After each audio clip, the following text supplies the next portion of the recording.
Chair Russell, I can confirm we are streaming to YouTube, and you can call the meeting to order on your call. Great, thank you very much, Ian. Good morning, everyone. I'd like to welcome you to the Budget Committee meeting for February 23rd. My name is Paul Russell. I represent Lower Sackville. It is 9:36 in the morning, and I'd like to call the meeting to order. Starting off, I'd like to acknowledge that the Halifax Regional Municipality is located in Mcgilvary, the ancestral and traditional lands of the Mi'kmaq people. The municipality acknowledges the peace and friendship treaties signed in this territory and recognizes that we are all treaty people. As is standard with these virtual meetings, I'd like to go through an audio video check of all of the councillors just to make sure that, that we're all here and tech works and all of that good stuff that could just go badly. So let's start with Councillor Daigle Gammon, District 1. Good morning. Good morning, Mr. Chair, Mayor and colleagues and staff and members of the public. Ready for the day. Good stuff. Thank you. Councillor Hensby, District 2. Good morning. Good morning. Hopefully everybody survived a wet, blustery night last night. It was another wet one, and we got more unpleasant weather coming. So enjoy it while we have it. We have them scheduled over the weekend this year. Councillor Kent, District 3. Good morning. Good morning, Mr. Chair and colleagues. I'm here in District 3. A little dreary day today, but we're going to make it bright and sunny, aren't we, folks? We'll see. Thank you. Good morning, Councillor Purdy, District 4. Good morning, Mr. Chair. Good morning, colleagues and members of the public and our participants today. Yes, Councillor Kent, I will do my best to keep it bright and sunny here as well. Thank you. Councillor Austin, District 5. Good morning. Good morning, Mr. Chair. Ready to go. Good stuff. Thank you. Councillor Mancini, District 6. Good morning. Good morning, Mr. Chair. Morning, colleagues. I only have about 5 announcements I want to make. No, I'm just kidding. Go ahead. You've got the morning. Thank you very much, Councillor Mancini. Councillor Mason, District 7. Good morning. Good morning, Chair Russell. Good to be here. Let's get to work. Absolutely. Thank you. Councillor Smith, District 8. Good morning. Good morning to your colleagues. Happy to be here. And really quickly at 11, I have to jump really quick for FCM meeting, but I'll be back. Okay. Thank you very much for that heads up. Councillor Cleary, District 9. Good morning. Good morning, Mr. Chair, colleagues. Coming to you live and unfiltered from the attic where I'm having a leak in the roof of my 105-year-old house. So I'll be joining you and hopefully staying dry while I do so. Mr. Chair, the concerning comment there was Councillor Cleary unfiltered, which is a little concerning to me. But, that is more concerning than him having a leak in his attic? very much so, yes. Okay. Councillor Morse, District 10. Good morning. Good morning, Mr. Chair, colleagues, and everyone joining the meeting this morning. Looking forward to a good discussion. Thank you. Good stuff. Thank you. Councillor Cuddle, District 11. Good morning. Good morning, everyone. Coming to you live from Purcell's Cove. Good stuff. Thank you. And Councillor Stoddard, good morning, from District 12. Good morning, Mr. Chair, colleagues, and those watching from home. It is a dreary day out here in District 12 as well, but as everyone has stated, we're going to make it cheery. Thank you. Hopefully. Deputy Mayor Lovelace, District 13, are you with us yet? Not yet. Okay. Councillor Blackburn, District 14, good morning. Hey, good morning, council colleagues, members of the public, staff. Ready to get down to work and have a great discussion today. Thank you. Good stuff. Thank you. And Councillor Oathett, District 16, good morning. Good morning, Mr. Chair, from wet, windy Bedford. And we've now officially heard it that Councillor Cleary has a leak in his attic. So there we go. There we go. Thank you. Morning, all. Good luck, Sean. Thank you. Mr. Mayor, coming to us from City Hall, good morning. Good morning. How you doing, Chair? Doing great. Thank you. So the tech seems to work. That's fantastic. Next item on the agenda is the approval of the minutes of February 2nd, 4th, 9th, and 11th of 2022. Can I have a motion to approve those minutes, please? I so move. Thank you, Councillor Stoddard. Do we have a seconder? Second, Councillor Morse. Second by Councillor Morse. Thank you very much. Are there any errors or omissions? Hearing none, all in favor of the minutes of February 2nd, 4th, 9th, and 11th, please signify by saying aye. Aye. Aye. All opposed, say nay. Great, those minutes pass. Next item on the agenda is the approval of the order of business and approval of additions and deletions. Mr. Clerk, do we have any changes? There are no additions or deletions from the clerk's office for the meeting today. Okay, thank you very much. So can I have a motion for the approval of the order of business, please? So moved. Thank you, Councillor Daigle-Gammon, seconded by? Second? Thank you, Councillor Blackburn. Any changes from committee? Seeing none, all in favor of the order of business as presented, please signify by saying aye. Aye. Aye. All opposed, say nay. Great, thank you very much. Call for declaration of conflicts of interest. Super, seeing none. We're moving on to public participation. As a reminder to those watching from home, in order to have signed up as a speaker, the deadline was 4:30 p.m. the business day prior to this meeting. We have 27 speakers signed up for today's meeting. Any member of the public who has registered with the clerk's office on this matter will be given 5 minutes to address the topic. When I call your name, you may unmute your mic and begin speaking. Speakers who are on the line, please make sure your webcast is muted and that you're listening using your phone. I will announce 3 speakers at a time to help you prepare. If you're on the phone, then when you hear your name announced, you can press *6 and you'll hear an announcement that you're no longer muted. And I will acknowledge that we can hear you, and then the 5 minutes would start. And once you've finished your comments and answering any questions of clarification from the committee, please hang up your phone and watch the rest of the meeting using the webcast. The first 3 speakers are Matt Stickland, Drew Moore, and Carmel Farbach. And I hope I haven't mangled your last name too badly. I apologize if I have. Matt, are you with us this morning? I am, yeah. Good stuff. Thank you. You have 5 minutes. Go ahead. Hello, Chair, Council. I'm Matt Stickland, and you need to vote against this police budget and send it back to the Board of Police Commissioners. The board has failed in their role as required of them in the Police Act because this budget violates our charter rights, and violating our charter rights, I assume, is fundamentally opposed to our city's values. Thanks to Mr. Kinsella's comments, we know the police use polygraphs investigatively because it is a, quote, tool with value, but when asked last year, he quote, didn't know all the details about how it was used.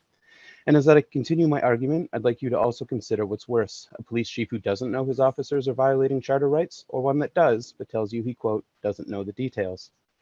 Here's how Mr. Kinsella's officers use polygraphs. Everyone believes that polygraphs aren't admissible in court, but what people don't understand is that it's the results of the polygraph that are inadmissible, not what they say. So if I say, I did a crime, and the polygraph indicates I'm lying, at my trial, the prosecution can use the part where I said, I did a crime, but not the part where the polygraph said I was lying. Most people do not understand this distinction.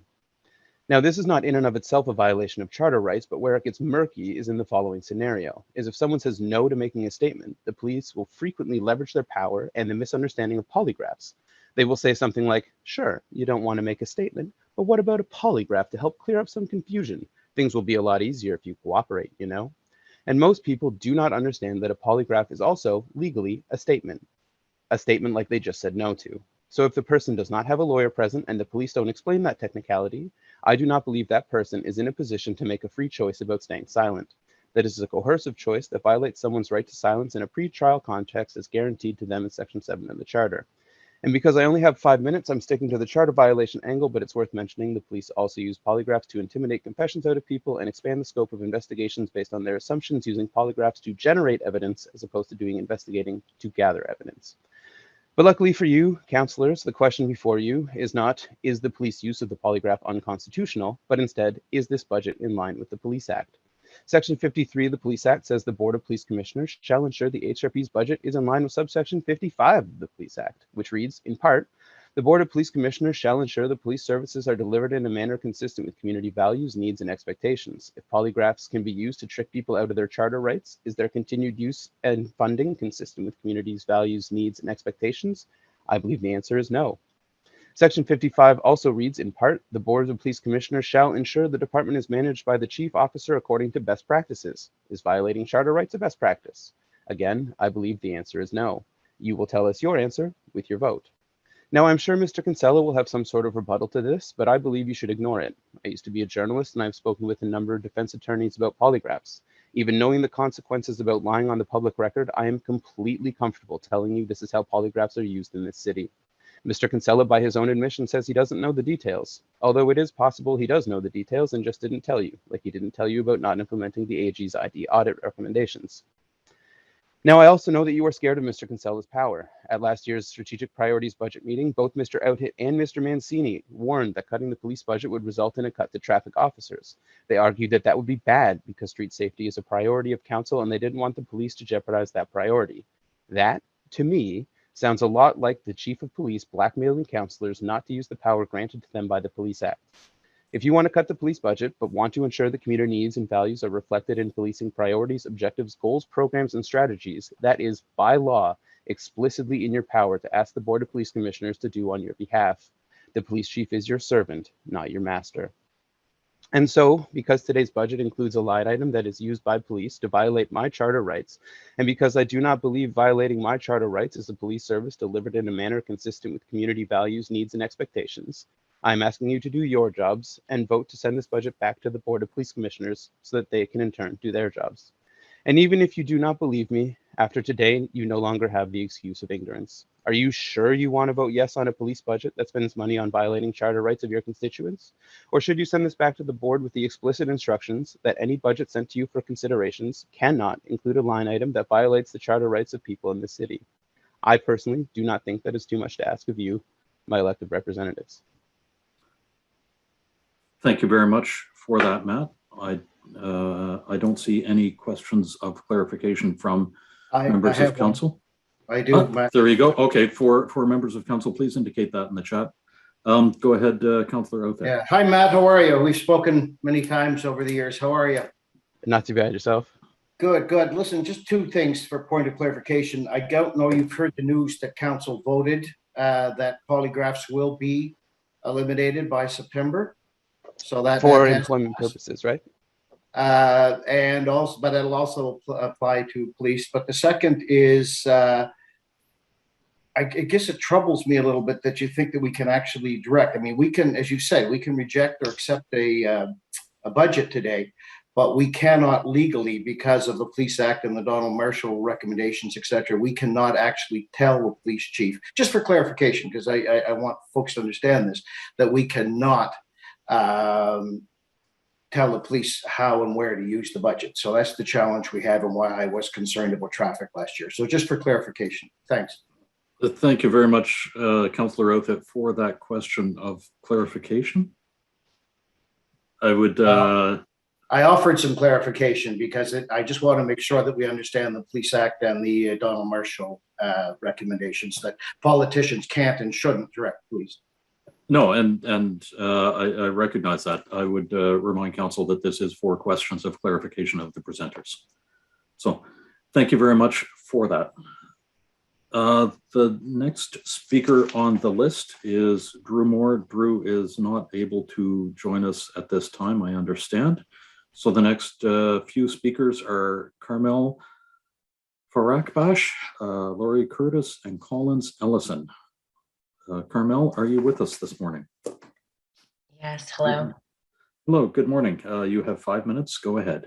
Great, thank you. Carmel Farakbash, District 7. I appreciate being able to speak today from my personal experience, but also through the lens of community engagement and nonprofit work, specifically youth engagement that I do locally and nationally.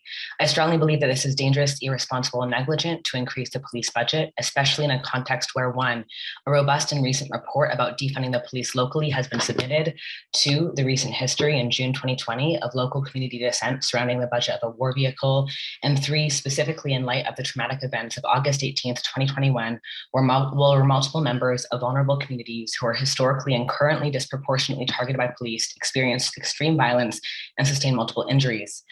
Since the 18th, police have yet to respond with full transparency and accountability to their actions. Among the people impacted, many were youth, which is disturbing to me as a children and youth worker. This is not an outcome of the overused rhetoric, a few bad apples. This is exactly what I believe the policing system has always valued. In a press conference following these events, Dan Kinsella offered no sort of apology in response to the fact that a 10-year-old girl was pepper sprayed. He said that police have to look at a situation in totality. He states there are situations where irritant can atomize and get in the air. Depending on airflow and wind, it can travel a little bit, generally in a less concentrated form. To me, this clearly illustrates a lack of HRP control over a dangerous weapon and controlled substance. 4, there are active and ongoing realities and histories of racism and discrimination perpetuated by Halifax Regional Police. I will now ask a few questions. How much HRP funds were allocated to events on the 18th alone, and where is a detailed and accountable breakdown of these funds? Where is the transparency, accountability to taxpayers? Why isn't this readily accessible to the public? Kinsella promised a fulsome review of these events. Where is the progress on this? East Coast Prison Justice has brought forward a petition with more than 4,500 signatures calling for an independent civilian review of the HRP action of August 18th, 2021.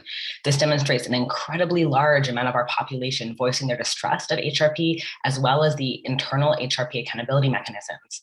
I also bring back the point of the $368,000, which was redirected in June 2020 from a military vehicle and instead earmarked for combating anti-Blackness in HRP, as well as contributing to public safety. This is a municipal standard to work towards defunding and refunding our local services sector. Several councillors who originally voted in favor of purchasing the armored vehicle for HRP said they changed their mind because, and I quote, the world has changed.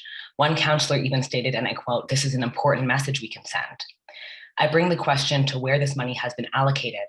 The lack of transparency is troubling to me. Also, how have these funds proven or shown a change in policing? In this past year alone, we have seen numerous experiences of racism and anti-Blackness shown by HRP. A clear example is the BIPOC community that was targeted with extreme force during August 18th. Kinsella said his officers responded appropriately, and that is a direct quote, when they pepper sprayed a crowd of primarily BIPOC protesters. This lack of fiscal accountability, responsibility, and clarity demonstrates a pattern and precedent of HRP's inability to engage with financial transparency concerning the public that they are meant to serve and protect. How will HRP be held accountable with $2 million extra of funding? How have they demonstrated their ability to properly manage, delegate, and budget public funds? I now bring the point of proposed budget line increase to traffic unit. HRP is requesting 10 new officers. Why is there no justification for the service enhancement that include patrol and traffic constables? There is a violent local recent history of police checks and carding as seen in the Wortley report. In this report, we see that Halifax carries a high street check rate compared to other Canadian jurisdictions such as Montreal, Vancouver, and Ottawa. Through this data collection, it is clear that there is inherent anti-Blackness at play in the HRP street checks. From 2006 to 2017, Black people have 6 times more likely to appear in street check statistics. This demonstrates a historical pattern of police resources being used in active street surveillance. Where is the accountability here to show that HRP will not be racially profiling community members through this traffic unit? In November 2019, Kinsella acknowledged the institutionalized anti-Black racism and discrimination of street checks, stating, and I quote, far too many times we have failed you. The actions of the police have had a negative and deep impact on generations of the African Nova Scotian community. How will these acknowledgements be used as historical precedent to ensure that racial profiling does not continue in occurrence through additional traffic cops? With these contexts, Carmel, I'm going to interrupt. You have 30 seconds left. Thank you. With these contexts, recent histories, and ongoing realities in mind, I encourage meaningful, tangible, and just responses to the proposal for the HRP increase. Thank you. Thank you very much, Carmel, for that presentation. I don't see any questions of clarification in the chat. So again, thank you very much for that presentation. The next speakers are Laurie Curtis, Collins Ellison, and Isabel Tees. Laurie, are you with us this morning? Good morning. Yes, I'm with you. Good morning. You have 5 minutes. Go ahead. Okay, great. I will not take up 5 minutes. Good morning, everyone. Thank you for allowing me these few minutes. It's my first time speaking at a city council meeting. I just wanted to say that I didn't personally speak at the meeting of the Board of Police Commissioners, but the way that there was so much expressed to say against this increase in police funding and the way that it was dismissed, I felt compelled to speak now because I feel that I'm, as a resident of this city, I'm hoping that the city council will listen in a way that shows that you are listening to constituents more than the Board of Police Commissioners was. I understand that police departments want and request more money. I've been working related to international fisheries law enforcement for years. And I understand that there's always going to be a request for increased funds, but somebody, and I hope that it will be city council, has to look and say, okay, we understand that people are requesting more funds, but this is the city we want to live in. This is the way we want to move forward. And I hope, because I personally do not feel comfortable and safe with increased police presence, and I also don't feel safe living in a city where the city council also agrees that there should be increased police presence. And I'm hoping that the vision that you all have for HRM will include listening to reports, well-researched reports by Dr. Jones to say, this is what we should be doing, detasking and moving funds to areas that can better support the community that we live in. It doesn't make sense to me that the police are asking for additional patrol constables when we already have a higher than national average per 100,000 people, higher than average officers per 100,000 people.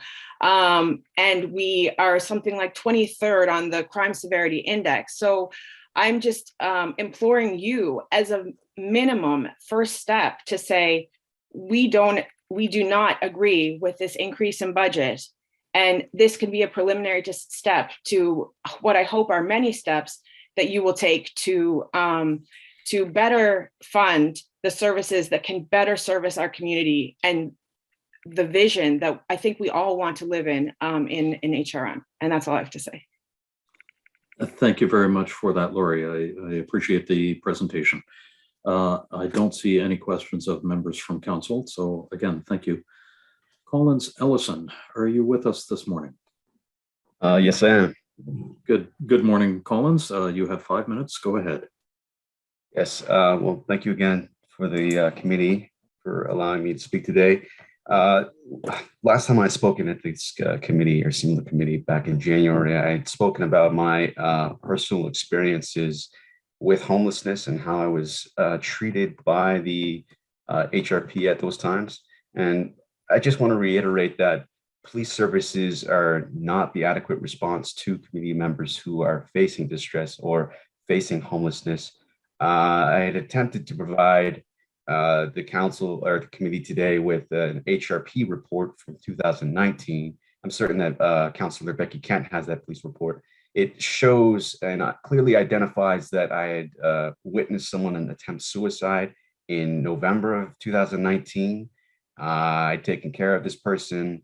That resulted in post-traumatic stress disorder for me. And that still continues to this day. Just recently, well, fairly recently, from September 2021, I had a diagnosis of post-traumatic stress disorder. And unfortunately, during the entire time that I was policed from December 2019 period up until now, I haven't really received adequate mental health response. And again, that's as part of the police. And the reason why that's important is because shortly after this witnessing this person attempt suicide and me experiencing these mental health conditions, I found myself in need of a lot more support than police could provide. And I just wanted to talk about this as one important mechanism with the HRP. When they are supposed to provide mental health services or support to persons in need, they don't automatically refer anyone to the mobile mental health crisis team. And I thought that was an interesting part, because one would assume that when they find someone who is in distress, that they would want to refer them to the correct services. That's something that HRP consistently does not do.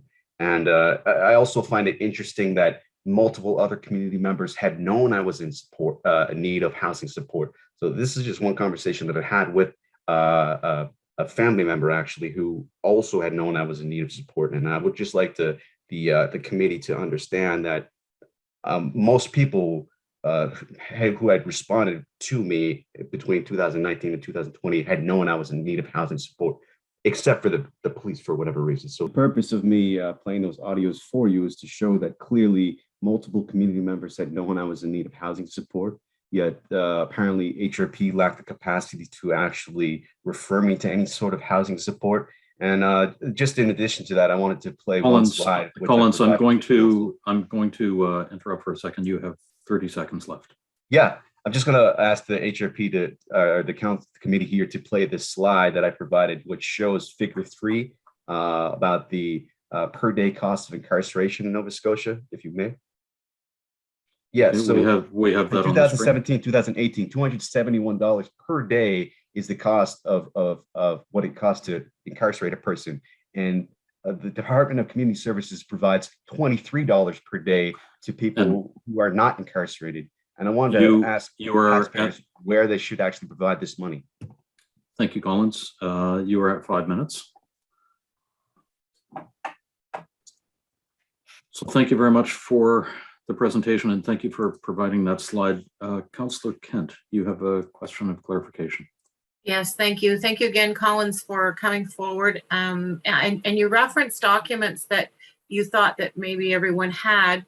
I'm not aware of documents that you've sent to me. Can you tell me how you may have got them to me?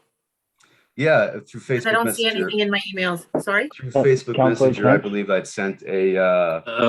One second, Collins. One second, if you don't mind. Councillor Kent, the correspondence was forwarded to all members of council this morning. Okay, yes. okay. And from what I think I heard was Facebook Messenger. Yeah, that would be a difficult place for me to receive it due to the volume of traffic that's on there, and that being my personal. So if you want to send it to me personally, I would appreciate it, and you could send it to me. It can't be at halifax.ca, but knowing that we have it, it's not necessary. So I'll make sure that I take a review of that. Thank you. I'll make sure to send the full police report then in that regard, because unfortunately it was something that the clerk's office suggested I couldn't present today. Unfortunately, again, it would have showed clearly in November of 2019 that a person had attempted suicide in front of me, and I'd done actually all that I could to support that person at the time. Unfortunately, I wasn't able to receive any support afterwards. And again, even though multiple persons, as you just heard, had known that I was in need of support, particularly housing support, thank you HRP, for whatever reason, Collins, was unwilling to provide support. So I'd asked the council Collins, I'm going to provide interrupt those resources to other services. Thank you. Thank you, Collins. Thank you very much, Collins, and thank you, Councillor Kent. Go ahead, Councillor Stoddard. Hello, Collins, and thank you very much for your presentation and your information today to council. I just had one question, and I might have missed it somewhere along, but in that tape, who was speaking and responding, please? To my estimation, HRP had definitely known that I was in need of housing support. Councillor So for whatever Stoddard, reason, their Councillor Stoddard, if I may, to, pursue criminalization was unnecessary. Thank you very much for that answer, Collins. Thank you. Councillor Stoddard, does that answer your question? Yes, thank you very much, Mr. Chair, and thank you, Collins. Welcome, thank you. Thank you very much, Collins, again for the information and your presentation. The next speakers on the list are Isabel Tees, Diana Devlin, and Lou Campbell. Isabel, are you with us this morning? Yes, I am. Good stuff. Good morning. You have 5 minutes. Go ahead. Okay. Mr. Mayor, Chair, and councillors, thank you for your willingness to hear my concerns today. I'm a Halifax resident. A few years back, I believe it was 2016, a budget target was set to reach a 1% decrease in the HRP operating budget per year. And in 2020, when the HRP sought to purchase a war vehicle and the public strongly dissented, and as Black Lives Matter movement gained momentum and opened many eyes to racism within our policy systems and institutions, there was much discussion that led to talks and agreements to reduce police funding. Fast forward to our recent January 17th, 22 budget meeting, where Chief Kinsella's budget proposal referenced that the HRP net operating budget has not grown over the past years and is aligning with the City Council recommendation to reduce funding. It is true that the operating budget has decreased or stayed relatively the same. However, in the last few years, significantly more money has been allocated to an additional HRP service enhancement budget that exists outside of the net operating budget, which is used to track increases and decreases in funding. When accounted for in the overall budget, HRP budgets are actually continuing to increase despite calls from policymakers to divest. To clarify, in 2016, the proposed HRP net operating budget was $77 million and the service enhancements were none. Zero.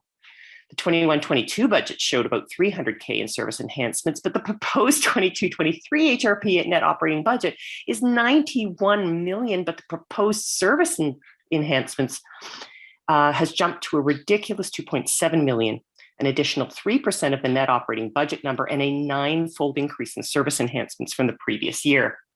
How can it be that these massive additional costs are not part of the net operating budget that is used to monitor if we're increasing HRP funding? I'm worried about how we're tracking and reporting funding year over year. Truly, the disingenuous reallocation of funds from the operating budget to service enhancements indicates that the HRP have no intention of working towards defunding police, despite Chief Kinsella's remarks that they will continue to be a willing participant in the conversation. Clearly, the way that this is being presented is deceitful. The HRP total budget has increased despite misleading references that net operating budget is decreasing. Additionally, while the union-related increases to the HRP budget are not approved by council, it's still essential to note that this process separately increased the HRP expenses to over $5.5 million with a 10% pay bump over the next 4 years. We need to track true increases and decreases in total funding, rather than quoting a reduced number and then turning a blind eye to the massive increases being demanded by the HRP outside of the net operating budget. Let's be honest in our tracking and reporting and publicly refute claims that the HRP budget has stayed the same when it most clearly has not. And then I ask that we act upon it to ensure that we're really making progress to reach our goals of divestment. Regardless of the details of the service enhancements budget, it's unclear, confusing, and non-transparent method of introducing budget changes and increases. Finally, looking at the 3-year budget history from Chief Kinsella's January 13th, 21 presentation, it appears that the third largest line budget for other goods and services, totaling approximately $2 million for the last 3 years. We want to know, I'd like to know, what this is being spent on and how we might be able to access more details about that. This compounds my feelings of unease and mistrust of the HRP's proposed budget. This lack of transparency is unacceptable, and I do implore the council to consider these questions and make recommendations accordingly. Thank you. Thank you very much, Isabel, for your presentation. We will take that into consideration. Go ahead, Councillor Smith. Thank you, Chair. Just really quickly, what budget line were you referencing? It was the, hang on a sec, largest budget line item. The largest budget line item in 2021 presentation was for other goods and services, okay, which totaled about $2 million for the last 3 years. Okay, thank you very much. Thank you. Thank you very much, Councillor Smith. And again, thank you, Isabel, for that information in that presentation. The next speakers on the list are Diana Devlin, Lou Campbell, and Jordan Roberts. Diana, are you with us this morning?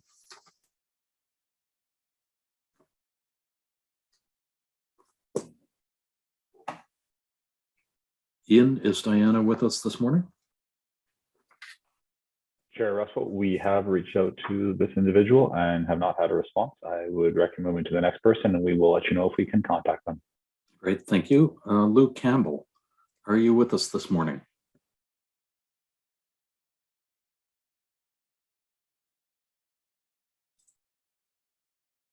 Ian, is Lou with us?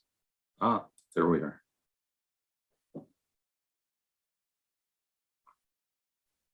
Hello, am I being heard? Am I being seen? Hi, Lou. We can hear you and we can see you. You have 5 minutes. Go ahead. Okay, thanks for having me. So I think one of the biggest things is what I like to call imagination in this issue about the police budget. we need to imagine what it can be like to defund. And defunding is a word that people are kind of confused about. So I'm going to talk about the essential reality of defunding the police. And really that means refunding our social services. So if it's not clear, I'm here to really urge to go back to the Board of Commissioners and not put through this $2 million increase. It's definitely not. And I want to talk about why. So when we ask ourselves what community safety looks like, community members have offered many different ideas on this. So I'm just going to highlight a few. We've got funded food justice and housing programs, bolstered funding for culturally relevant and aware, accessible community mental health support services, bolstered funding for education, arts resources, well-funded trauma-informed and harm reductive services in regards for substance users, warm, accessible 24-hour spaces with electricity and Wi-Fi, such as large indoor bus shelters, less hostile architecture, 24-hour accessible public washrooms with sharps containers and lighting, further neighborhood features like crosswalks, cheaper public transit options. The possibilities are truly endless, and that's where imagination comes into it, right? We need to imagine what community safety can be like without increasing the police budget and actually working towards decreasing that budget. It's important to understand that police have monopolized our understanding of safety, and the police were never meant to respond to mental health crisis or housing crisis or survivor support. These responsibilities need to be redirected to the community and provincial services that do have the expertise to deal with them. So this is a safety issue. It is the city's responsibility to be in touch with the Board of Commissioners and reallocate funding. I know someone spoke to the fact that you don't have control of what funding goes towards, but you do have control whether or not it gets increased. You have a say in that decision. So I'm urging you to use what power you have. In the Defunding the Police report that was created by the Board of Police Commissioners, it states in Chapter 3B, the National Police Federation submits that the NPF supports, in principle, the above definition of defunding. It is not about removing funds from the police and public safety, but about refunding much needed social services. The defunding subcommittee held a public consultation session last summer, along with an online survey that received more than 2,000 responses, right? So there's a lot of people who care about this.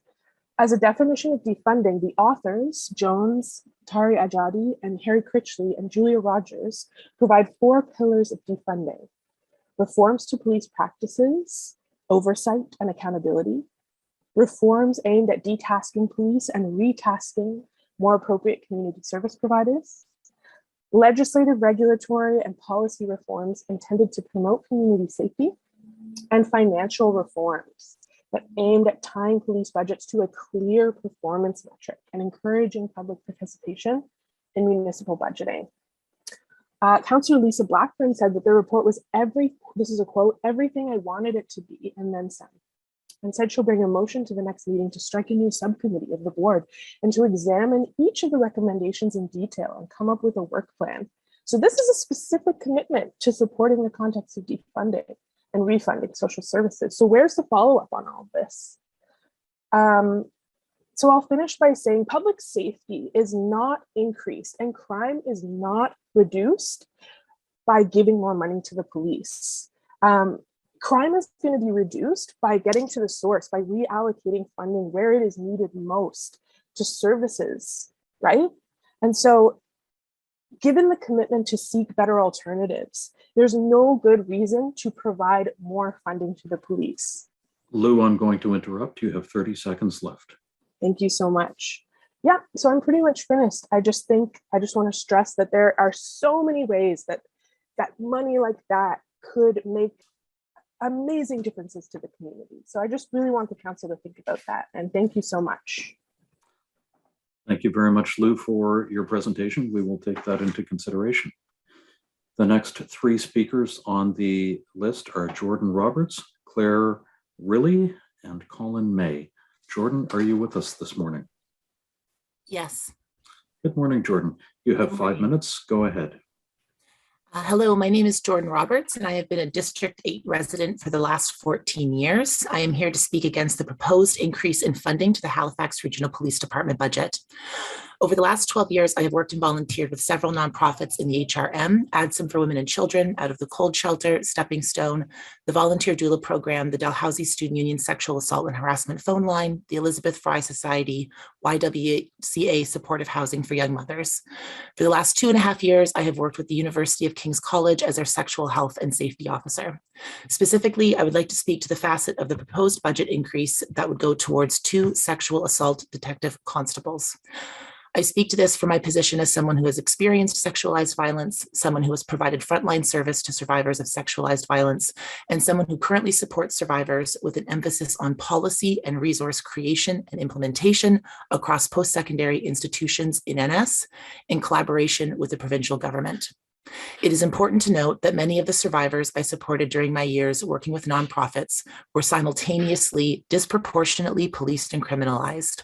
For these survivors, their experiences of sexualized violence were often directly linked with the ways in which they were policed and criminalized, often leaving few to no options of utilizing police or the legal system as a resource. In a March 18, 2021 article published by the CDC titled "Dramatic Rise in Sexual Assault Reports Doesn't Lead to Rise in Charges" about sexualized violence in the Maritimes, it was stated that sexual assault reports are up between 28 and 45% since 2014. Nationally, there has been a 50% increase coinciding with the rise of the Me Too movement, originally founded in 2006 by Tarana Burke. However, the number of people charged has not kept pace with the increase in reports to police. The rate of people charged for reported cases has actually dropped regionally from 44 to 35%. There is a myth, regionally from 38 to 40% in 2014 to between 27 and 36% in 2019 and nationally. So that's showing drops in reports to charges regionally and nationally.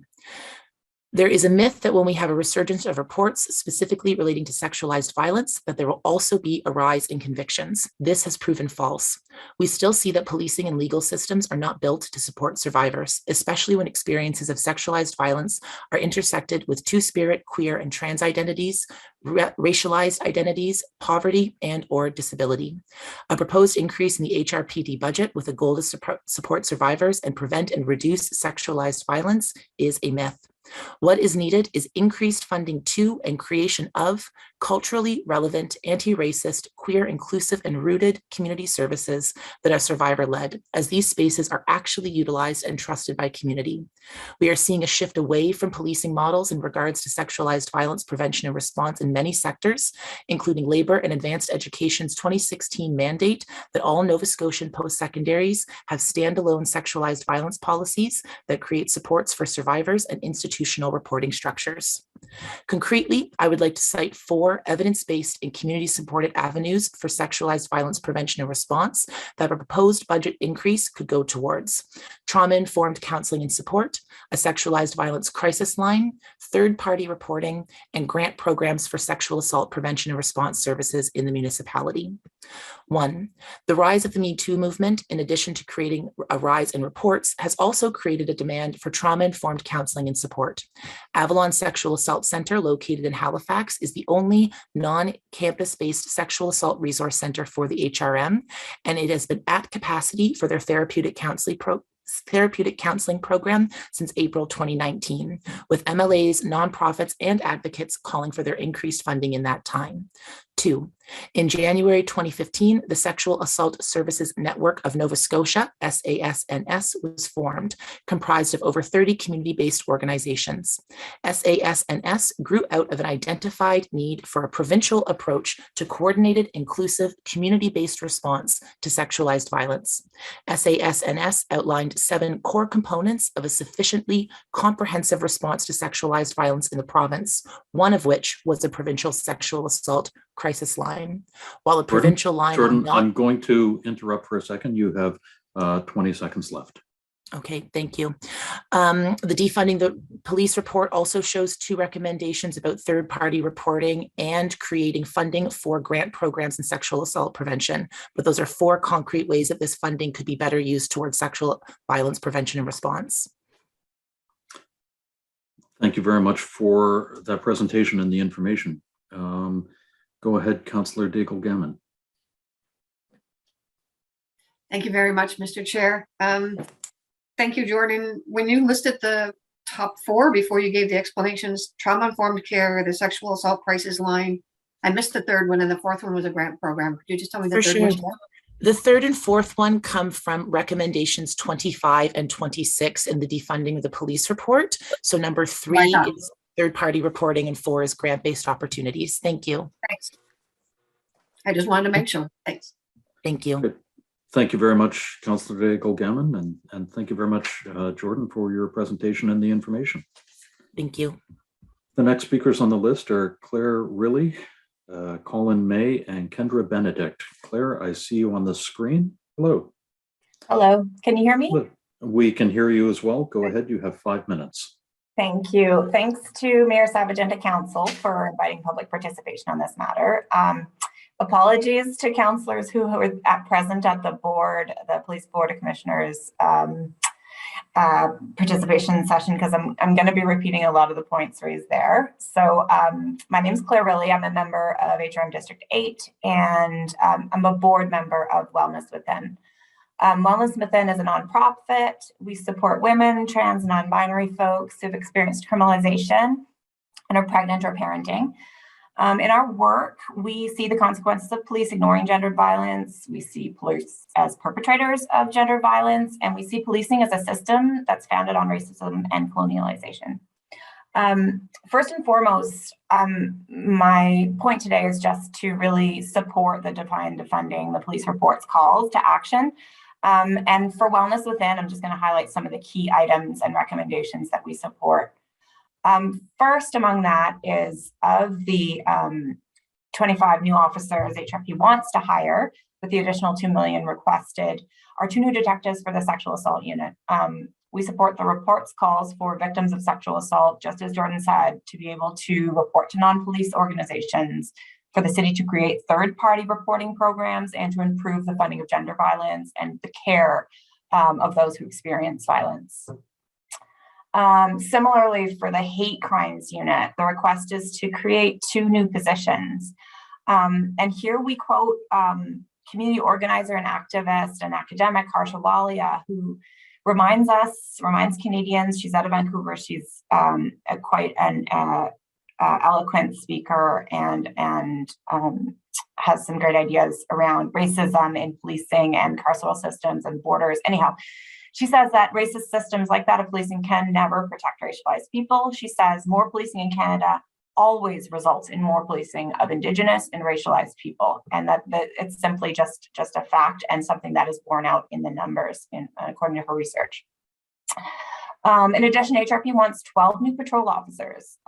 Although, as others have said today so far, the rate of crime in Nova Scotia is below the national average, and the rate in Halifax is below the provincial average. This is noted in the defunding report. After decades and decades in Nova Scotia of racist street checks, we can expect, and it's borne out by experience. I mean, I will really point to some of the folks who've already been talking today, really giving a huge thank you to Collins for showing up and expressing his concerns, which are clearly still affecting him. We don't have enough of that first-person experiential knowledge, really. Anyway, so after decades of these racist street checks, we can sort of expect that increase in patrols of police on the streets, it's just going to result in more racist street profiling. We feel at Wellness Within that Halifax should work to meaningfully address the core issues at the heart of this, which is white supremacy and misogyny and trans misogyny. And then that really with the goal of preventing the violence in the first place. We want to see the shift, as other folks have said already, we want to see the shift from addressing things at the back end, from penalizing and from punishment to prevention. HRP wants 8 new traffic officers with a traffic sergeant. And I will say that even personally, as a member of the community, there have been pretty visible road improvements in recent years, but we still lack the basic infrastructure to keep pedestrians and cyclists safe. Policing, again, after the harm has occurred, does nothing to prevent it from occurring in the first place, and to protect our children and our communities from the dangers of traffic. What we need is more prevention through investment in traffic slowing and physical infrastructure instead of cops out there giving tickets and prosecuting people who've broken the rules. If the possibilities aren't there to do the harm, then simply remove it and protect folks in the way that the community is built in our physical infrastructure. Public transit, bicycle paths, all of those things would be beneficial from our perspective. And then just to close out, as community members supporting the health of people who experience state violence and the discriminatory social process of criminalization, we know that we as community members have the tools to keep our communities safe. We ask that the HRP funding increase be denied and that Halifax goes a step beyond to actively divest from policing and choose funding real safety for our community. And that's it for me. Great. Thank you very much for that presentation, Claire, and for your information. We will take that into consideration. The next speakers on the list are Colin May, Kendra Benedict, and Raleigh King. Colin, are you with us this morning? You may, since you're joining over the phone, Ian may have other instructions for you. Chair Russell, this is Ian McLean. We have not been able to get a hold of Colin on the phone. I can advise if we are able to do that. Okay, thank you very much, Ian. Have we heard from Drew Moore or Diana Devlin? I have no updates at this time. Okay, thank you very much. Kendra Benedict, are you with us this morning? There we are, I see you. Can you hear me too? I can hear you as well, although the volume is a little bit low. But you have 5 minutes, so go ahead. Thank you very much. I'm just gonna double confirm that you can hear me because otherwise I can use another device. No, we can hear you now just fine. Thank you so much. And thank you everyone for taking the time out of your day to be here. It really speaks to the importance of this matter to everyone. I know that some of us are being paid, some of us aren't, but this is definitely a laboring process. And I as well have never spoken at a counseling meeting, and this is pretty cool just to sit with you. So thank you. Again, my name is Kendra. I use she, her pronouns, and I'm speaking from District 8 through the lens of community safety to be even more specific. And for so many of the reasons mentioned in the previous voices, I want to speak from personal experience and say that I didn't and haven't reported the ways that sexual assault has impacted my life personally, because I believe it's not a policing issue. And I've benefited from so many of the services that have been spoken of. And unfortunately, I didn't for a long time. For many of the reasons highlighted, I didn't think there were services within the community when it happened to me, my experience. And I went on, as you do in life, but I have the lived experiences from doing so that comes with those highs and lows of carrying something alone. And in my journey of resolving such a trauma, 10 years later, I felt the need to do something. So I was in Halifax and I've lived outside of this community for 8 years. And I wanted to do something on the ground. So I reached out to the HRP and I asked to volunteer with the HRP crisis line that is already established. I reviewed this training, and with my experience, my personal experience and my belief that it's not always what happens to you, but what happens after, I believe that this training is not enough. And again, I state that this training is not enough because there are established community programs doing the work that's needed already. And they're surrounding the most vulnerable communities that need it most. So I want to bring this back to community safety and why that's an issue. We all live in community one way or another, as much as the current times have isolated us in many ways. We are deeply connected through the ways that we all know women and we all know men. And we all know the ways that such an experience of any sexual violence in any regard would have an impact on their life. And if there are resources available and in the way of money and funding to support those services, then I just wonder why we wouldn't do that, why we wouldn't support them. And in the way of speaking to this topic today, I want to read from chapter 5 of the defunding report from 85 and 86 that speaks to a report from the CBC on deadly force from 2000 to 2020. And it speaks that to 555 people in Canada have been killed by the police. So if sexual violence is going up and if deaths are going up, then our community is really safer because of the funds being provided to the police. So I ask that you detask and defund. I ask that you reject and revise. And I thank you so much for your time. I don't know if I have any more time left, but Paul, it might look like you're ready to speak. You do have 45 seconds. Thank you. Again, I ask that you reject and revise. I ask that you detask and defund for reasons that are personal to the nature of the place that we want to live in. And I don't doubt that those things aren't on your mind when you're considering. I don't doubt that there are personal matters on your heart when you're considering and listening to these voices today. But in the power that we have to support services, I hope that we use all of our voices today in a way that we can best support the world we want to live in and the communities that we want to have. So again, please revise, reject this vote, and defund and detask. Okay. Thank you very much, Kendra, for your presentation and for the information this morning. Thank you too. The next speakers on the list are Raleigh King, Sarah Turner-Houghton, Sakura Sanders. Raleigh, are you with us this morning?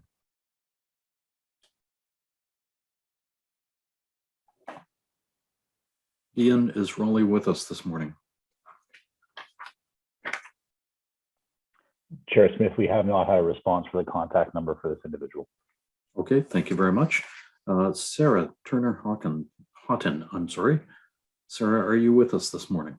Sure am. Just trying to figure out how to, there we go. There we go. We can see you and we can hear you. You have 5 minutes. Go ahead. Okay. Hello, Mayor, Chair, Councillor, fellow citizens. My name is Sriracha, legal name Sarah Turner-Houghton, and I'm speaking from District 8 today. I believe that the proposed $2 million budget increase to the HRP would be a grave misallocation of resources, especially in light of the ongoing and worsening housing crisis, encampment evictions, and ongoing over-policing of unhoused persons, as we have just witnessed from Colin's firsthand presentation. Chapter 6, page 108 of the defunding report released just this January states, people experiencing homelessness are intensively policed. Research shows that people without homes have, on average, 42 interactions with police per year, which is just over 10 times as often as everyone else. In Toronto, for example, almost 16,000 tickets have been issued to people experiencing homelessness in a single year. Police and service providers agree that well over 90% of those tickets will never be paid, but the cost of issuing and processing 16,000 tickets is significant. Policing of the unhoused population is mostly for quality of life infractions that are simply a consequence of people having nowhere else to go, such as sleeping or drinking in public or trying to stay warm in cafes or malls. And also to add to that, the astonishing lack of publicly accessible bathrooms in the city, as Citizen Lou has already mentioned. How can we ensure that this proposed increase will not go directly to over-policing unhoused populations in this municipality? According to PADS, which stands for Permanent, Accessible, Dignified, Safer, Housing for All, Network Digital Resource, quote, both the mayor and the premier have admitted that we are in a housing crisis and we're not going to be able to police our way out of it. That $2 million would be better spent on supportive housing, on accessible public transit, and on winter warming centers, unquote. This proposed increase demonstrates a clear municipal priority to bolstering police services over the well-being of a growing unhoused population. In September 2001, 2021, following Kinsella's monthly update to the board, Councillor Lindell Smith, the chair, asked Kinsella to talk about the events of August 18th. Instead, she responded about what the police are doing with the tents and emergency shelters now. She said, "We continue to work with the HRM service providers and others in an effort to provide alternatives to the housing crisis that we are obviously all faced with. We are also cognizant of the ongoing impact that some of these sites have on the community, so we are working closely, certainly monitoring where we can, responding for calls for services as appropriate, and continue to try and get to where we all want to get to, and providing all opportunities through the education piece and the alternatives that I know many are working very hard to bring forward and to get people into," unquote. So yeah, that was a lot of words, but where's the accountability in this follow-up? What's happened with these proposed shipping container housing units? It's hard to hear that there is a proposed $2 million budget increase for police in this municipality when clearly this money is more urgently needed elsewhere. The HRP has a long history of racist practices, mishandling of mental health issues, and maced a child during the August 18th protest. The HRP does not have community trust, and the proposed budget increase, right on the tails of a detailed report on defunding the police, is, like, to put it in the most mild terms, counterintuitive. Thank you so much for allowing me to speak. It's my first time speaking in a meeting as well. And yeah, just thank you to all for letting me speak, and for all the other citizens who've taken time out of their day. It's really awesome to hear everybody's points. Thanks. Thank you very much, Sarah. We appreciate the information and your presentation this morning. The next speaker on the list is Sakura Sanders. Good morning, Sakura. Good morning. Hello? Good morning. We can hear you, but it's very faint. Interesting. Should I just speak louder? Can you hear me now? If you could speak louder, that would help, but we may still have some people who have difficulties hearing you. That sounds like it's getting better. It's getting better? Yep. Okay. Go ahead. You have 5 minutes. Thank you. So, Halifax resident, Sakura Sanders is my name, and I just want to start off this presentation by stating the obvious, which is that the police as an institution have lost trust with a large segment of the population.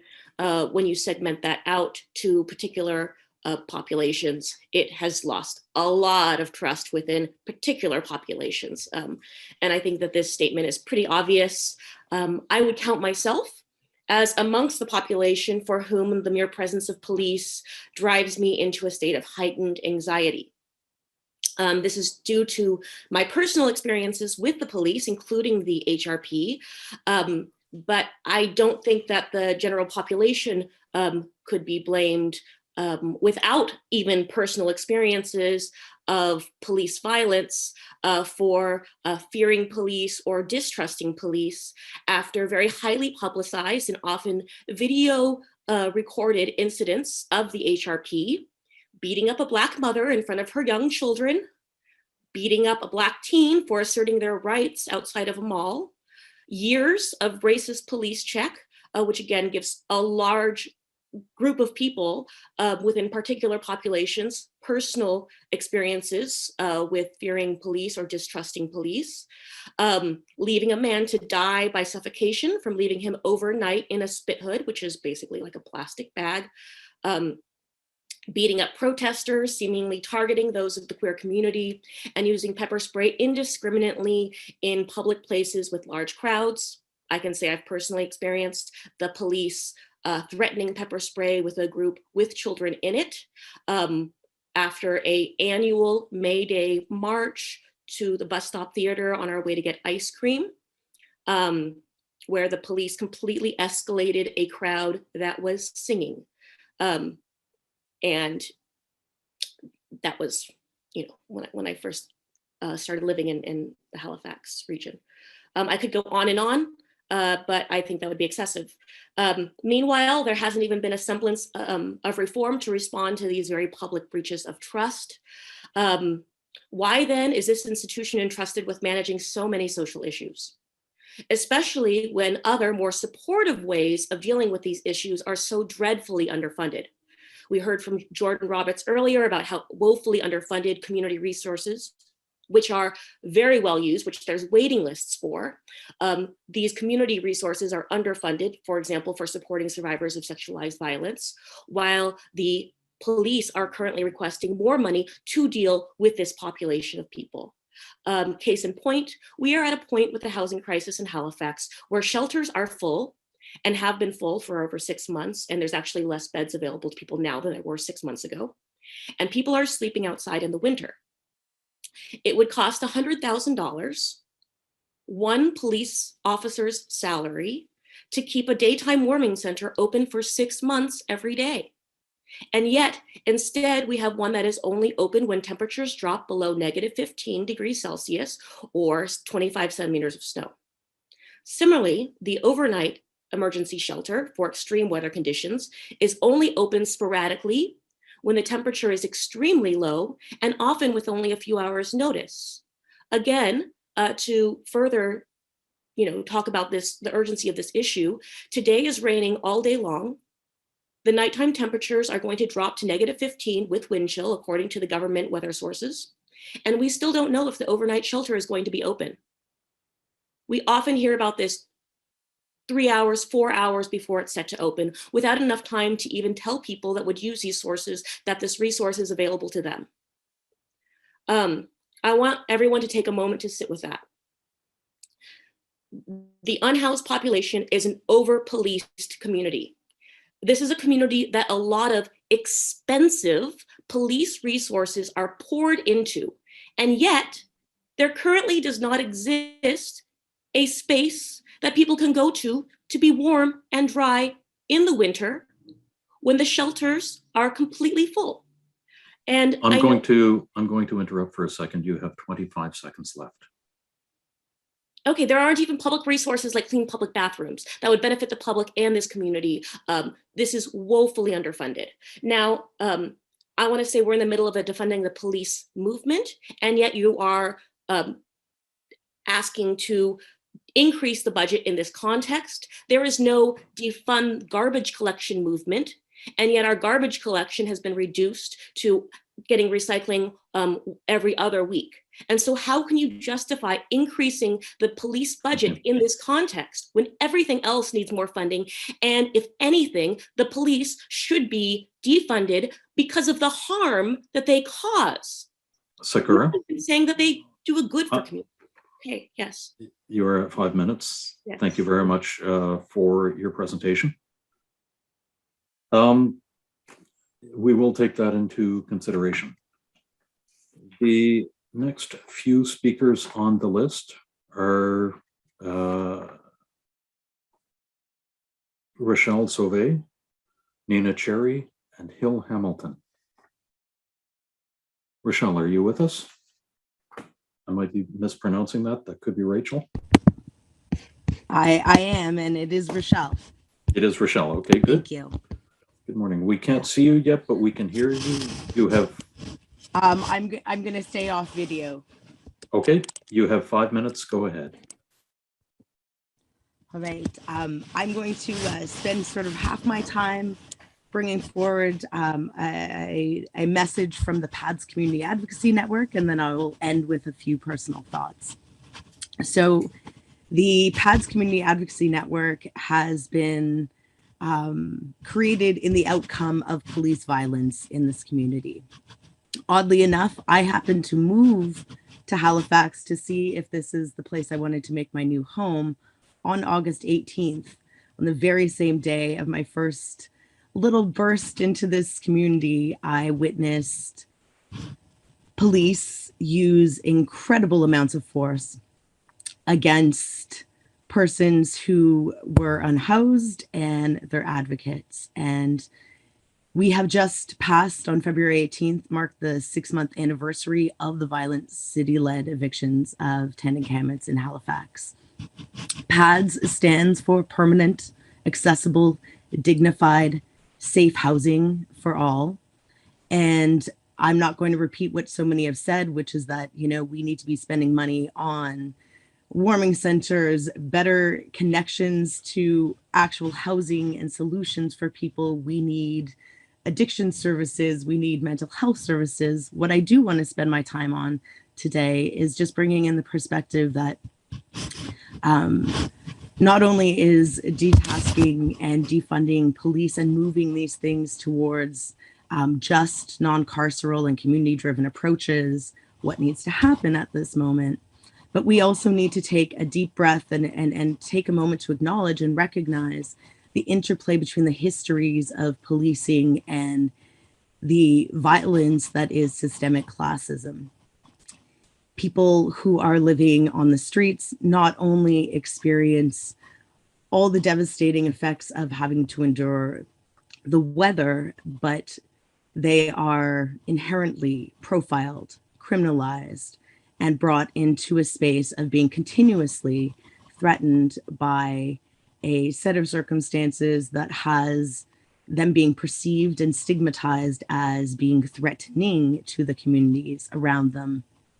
And police have played a very big part of this. We all very understandably should be thinking about what happened on August 18th. But as somebody and as a group of people, PADS has been working directly with folks living in encampments, living in tiny shelters, sheltering for subsistence throughout the city in different places. And police have continued after August 18th, continued performing evictions, coming in heavy-handed and threatening by, you know, going around and around and around areas where people who are doing nothing more than trying to survive circumstances of not having the economic ability to survive in a system that has an economic system that's based on exploitation, right? We know that the economy is not doing so well and that we are going to see more and more people fall into states of poverty. And with that comes a great fear that there will be more and more people who are left to experience a life where just for not being able to make ends meet in our society, that alone allows them to come into interaction with forces that can use anything from ticketing to arrests to bring them into control and take away the choices that people have living on the streets.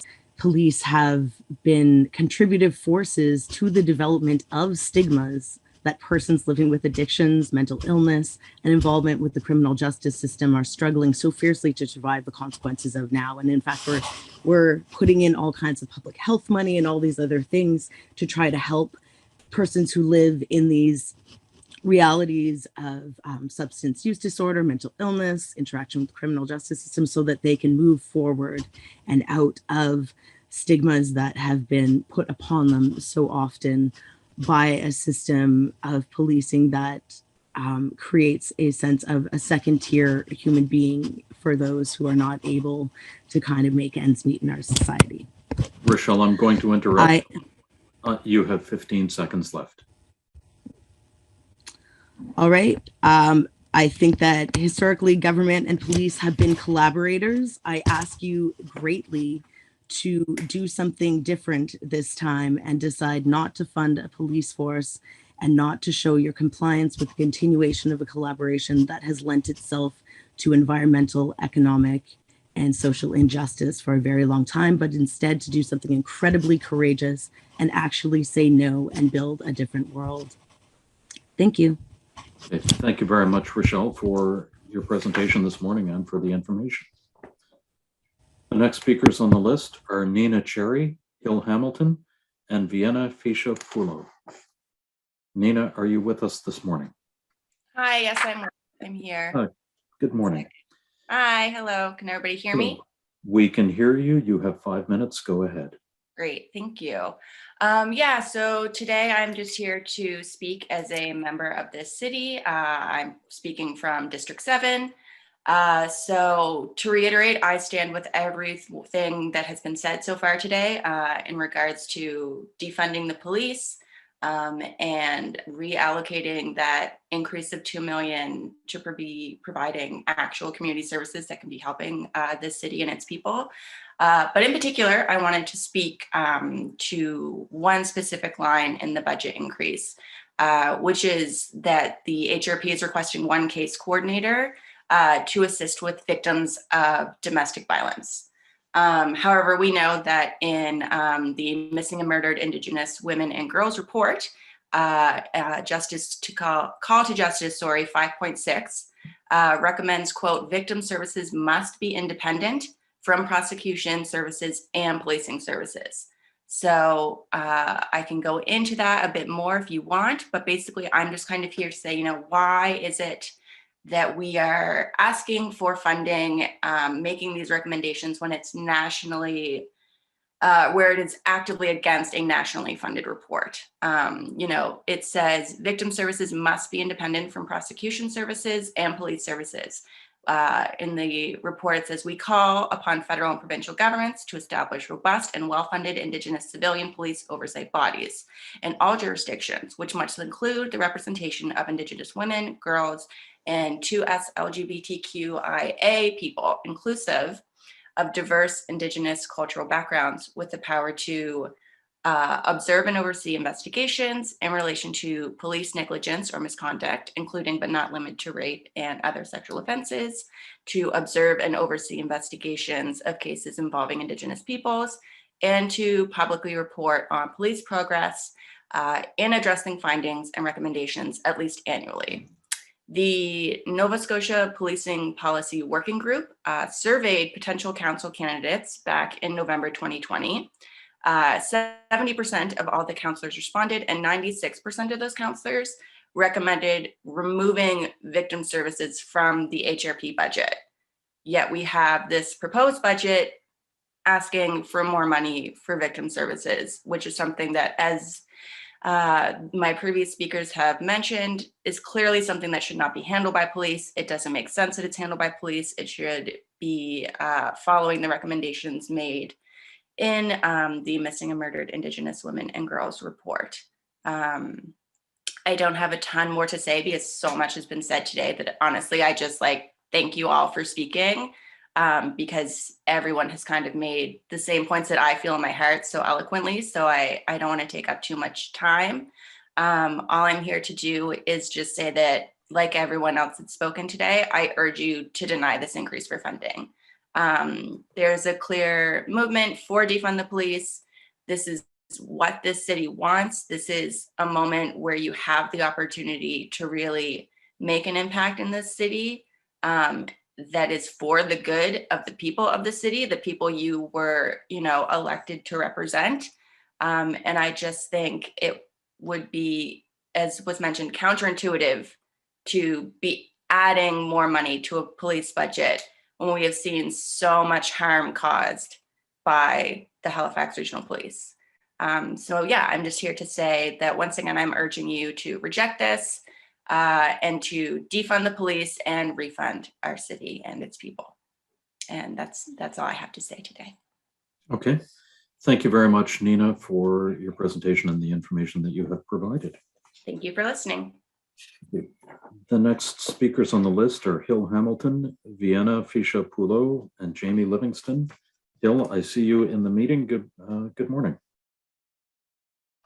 Hi, folks. Can you hear me okay? We can hear you just fine. Go ahead. You have 5 minutes. Thanks. Okay, I'm happy to be speaking here today about the proposed police budget. My name is Hill Hamilton, and I want to talk specifically about what the Budget Committee and City Council can do to honor past commitments for greater police accountability in HRM, as well as the commitments to move towards defunding the police and finding more effective practices of community safety.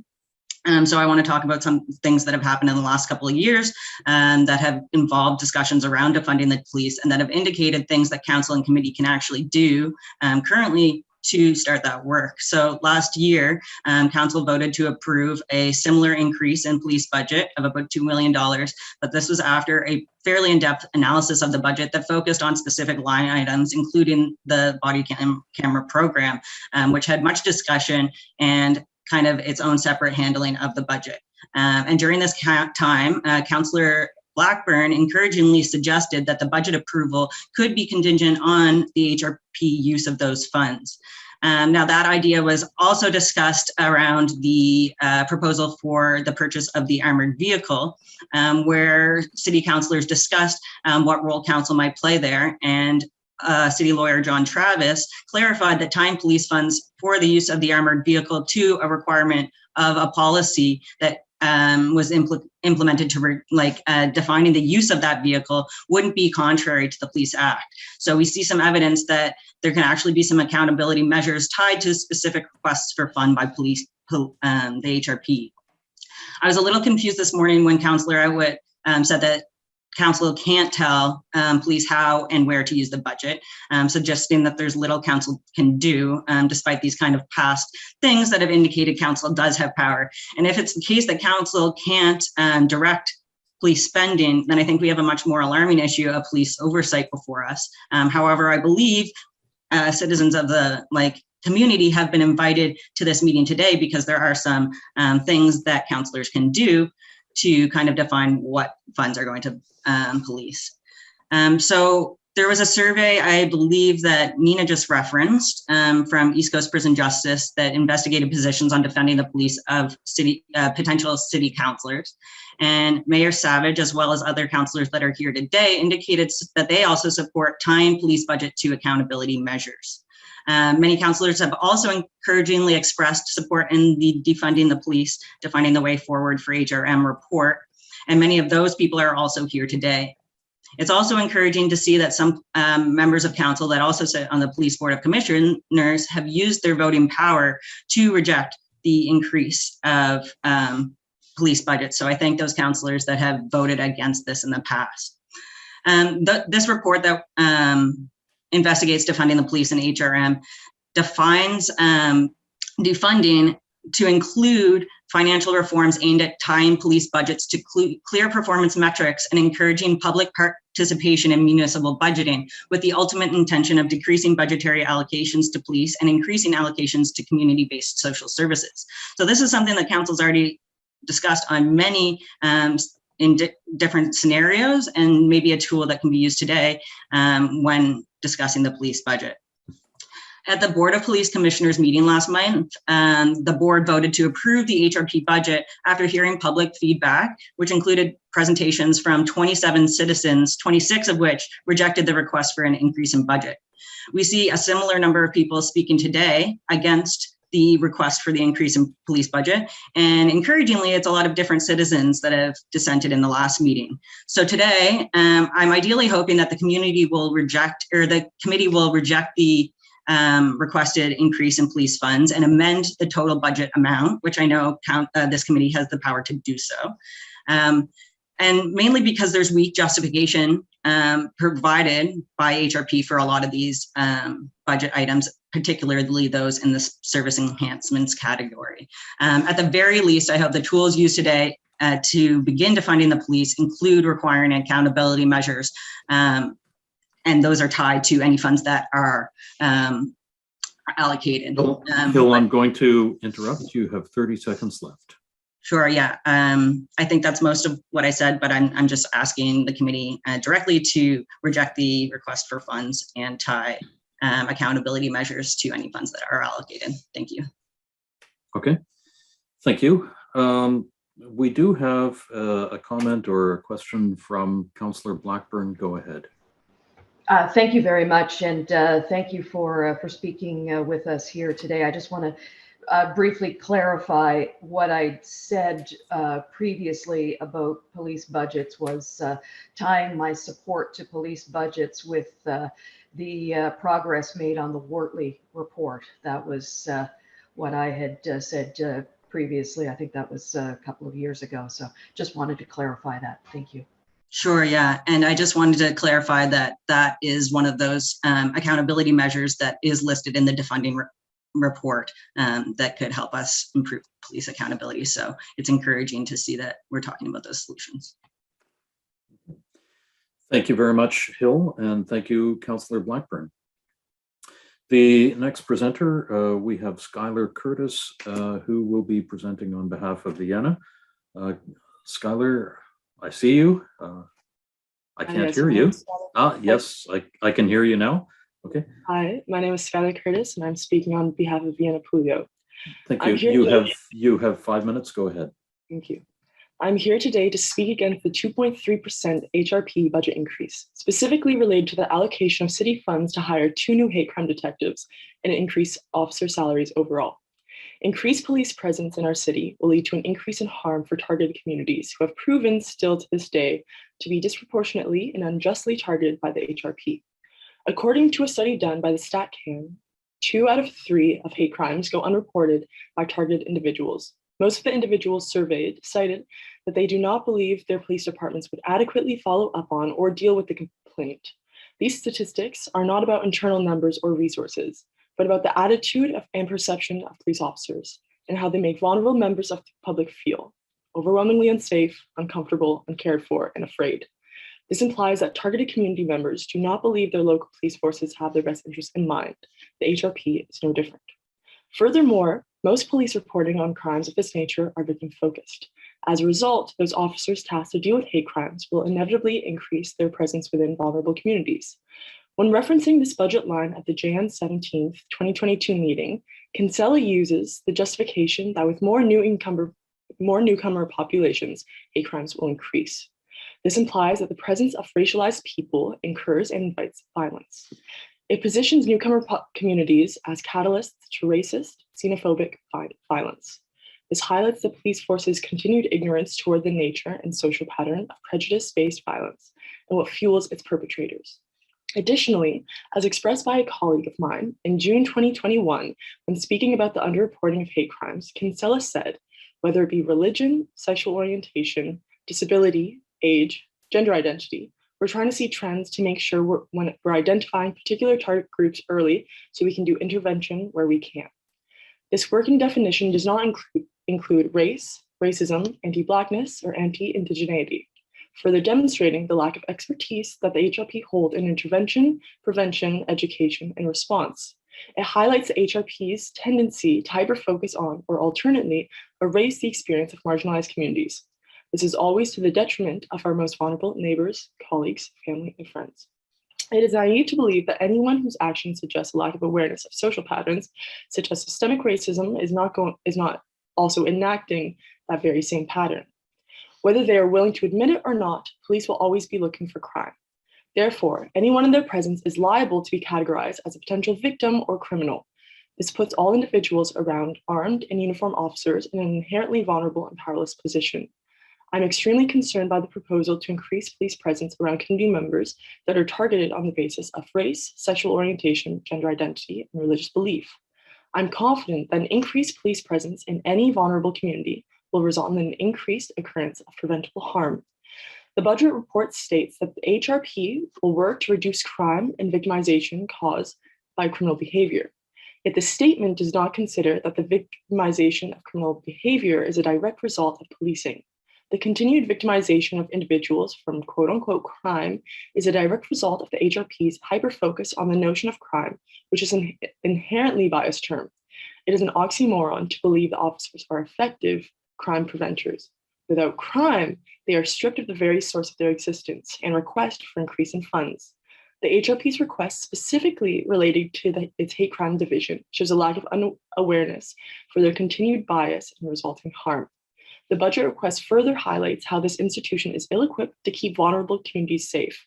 I do not want to see this power dynamic enacted within our community any longer. I believe that certain members of the HRP believe that they have good intentions in joining the police force. To them I say, if those intentions are truly as good as they are, then I implore you to find another job or avenue to help your community. At this time, there is little to no trust from vulnerable members of the community that those who wear the HRP uniform have their best interest in mind. It takes years of unlearning and training to deviate from patterns of social prejudice and harm. I do not believe that the HRP has the necessary tools to do this. The institution is itself too ingrained within a system that understands itself through a foundation of prejudice. It is imperative that these funds are allocated to people and services that are rooted in the understanding of implicit bias and harm reduction. Ones that understand criminals. Skylar, I'm going to interrupt for a second. You have 30 seconds left. Thank you.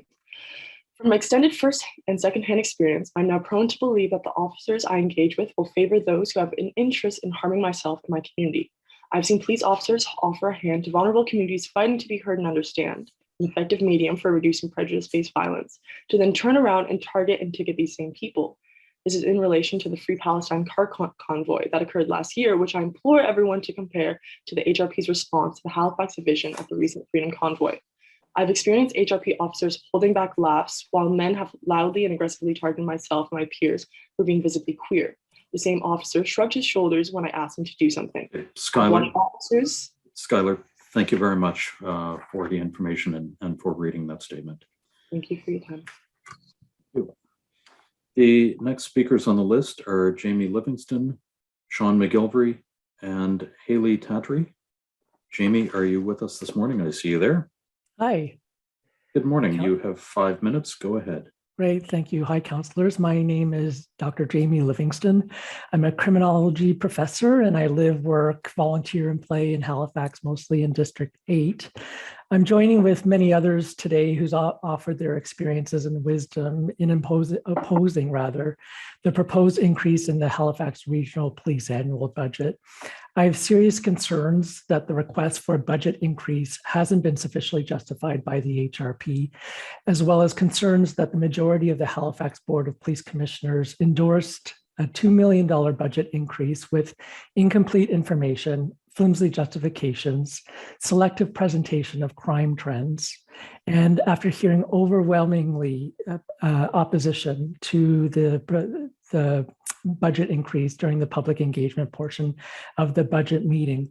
But today I'll be focusing my comments on the substantive issue of public safety. Today, you have the capacity as councillors to enhance the community safety in Halifax by making investments in priorities identified in your own public safety strategy and informed by the recommendations offered in the Defunding the Police report.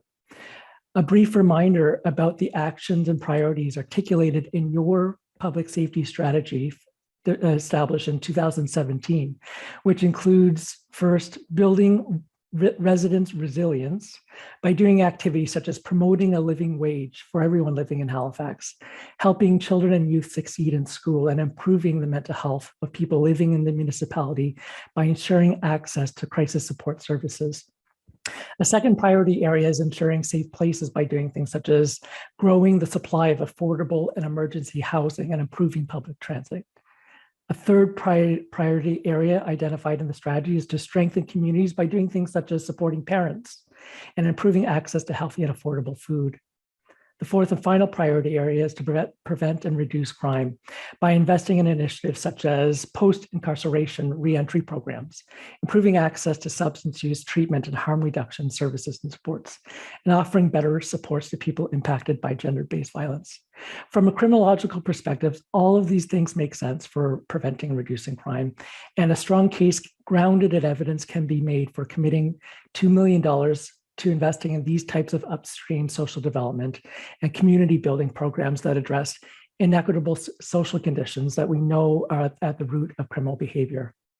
So the way forward for enhancing public safety in Halifax is not by expanding police powers or the size of the police force. In fact, nowhere in your public safety strategy does it recommend allocating more money to police or growing the size of the police service as an effective way for ensuring community safety in our municipality. Research indicates that investing more money in expanding the size of a police force has marginal, if any, impact in crime. So then, in the context of finite resources, I would ask you to reflect on this question. What is the justification for investing an additional $2 million in something with marginal returns on investment instead of investing in a range of social programs, services, and supports that we know to be effective for reducing and preventing crime and ultimately enhancing the safety and well-being of our community? Crime is down in the municipality Why can't so-called service investments be achieved with existing resources of the HRP? In addition to making more upstream investments in social development and crime prevention programs, a good portion of this $2 million would be well spent on initiatives focused on detasking the police from responsibilities that are more appropriately and effectively handled by civilians, as is discussed in the Defund the Police report, and has been advanced by feminists and Black thinkers and activists for decades. This should involve ensuring that people in our municipality who experience distress and need someone to come to them for support, that they have access to civilian-only mobile crisis response services without the police, as is being done in many communities throughout Canada, including Toronto, Red Deer, Victoria, as well as dozens of communities in the United States. Establishing Jamie, I'm going to interrupt. You have 30 seconds left. Thanks, that's perfect. Establishing a non-police mental health crisis service is articulated in recommendation 15 of the Defund the Police report. I want to close my comments by reiterating my opposition to increasing the HRP's annual budget. Approving this budget increase means that there will be $2 million less to invest in non-police programs that are effective for reducing crime. Thanks for allowing me to speak today, and I welcome any questions of clarification. Thank you, Jamie, for your presentation. At this point, no councillors have indicated that they have questions of clarification. So Sean Mcgilvary, you are the next speaker. You're going to be followed by Haley Tatri and Leanne Poole. Good morning, Sean.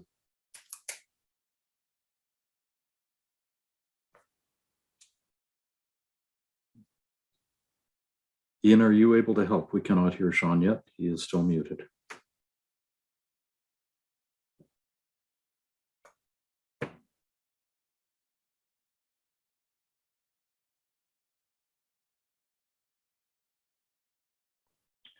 Chair Okay, Russell, Sean. Chair Russell, we have asked the resident to unmute.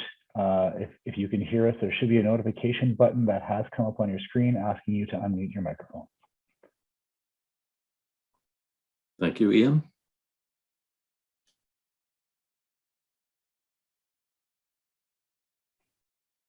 Sean, we can still not hear you. Okay.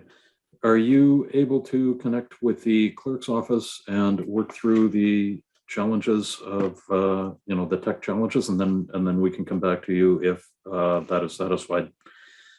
So the next speaker on the list, on my list, is Haley Tatri. Haley, are you with us this morning?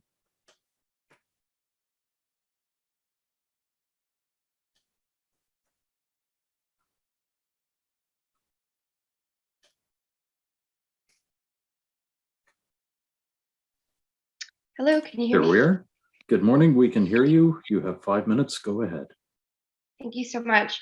Thank you so much. My name is Haley Tatri. My pronouns are her. I live here in Halifax and I am a sociologist.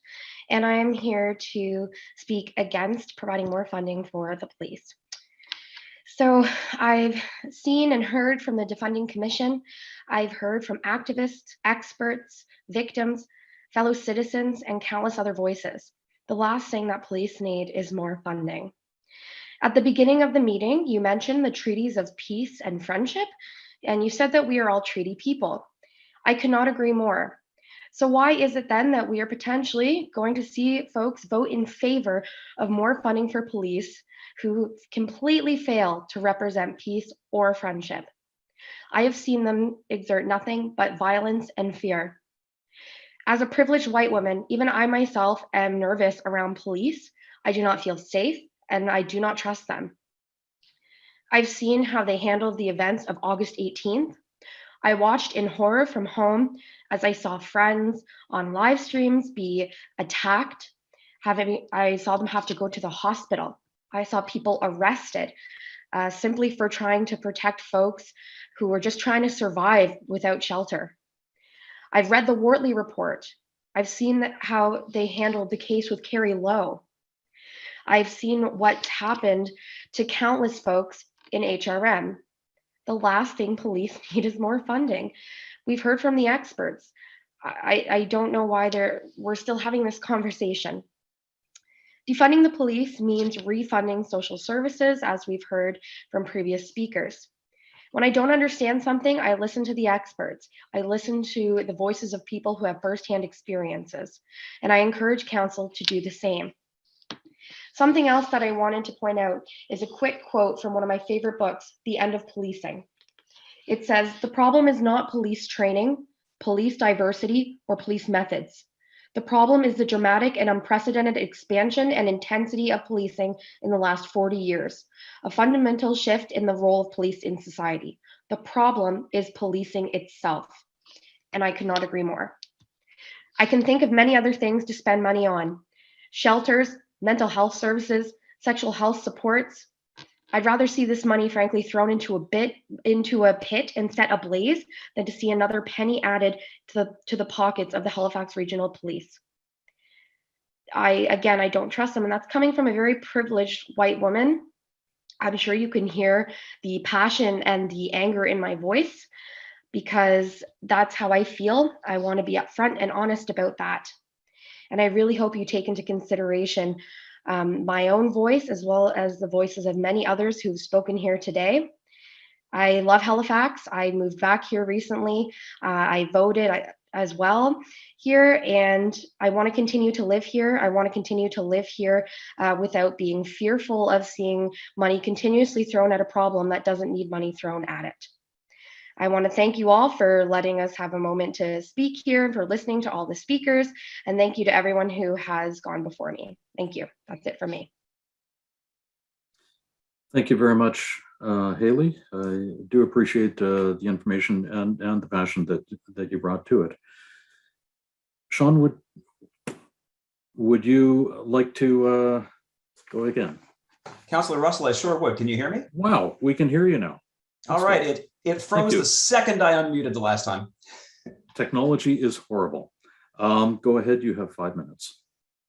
Understood. Thank you. Good morning, Mayor Savage, councillors, staff, and fellow citizens. My name is Sean Mcgilvary. I'm a resident of District 3, and I'm here to implore the Budget Committee to reject this request.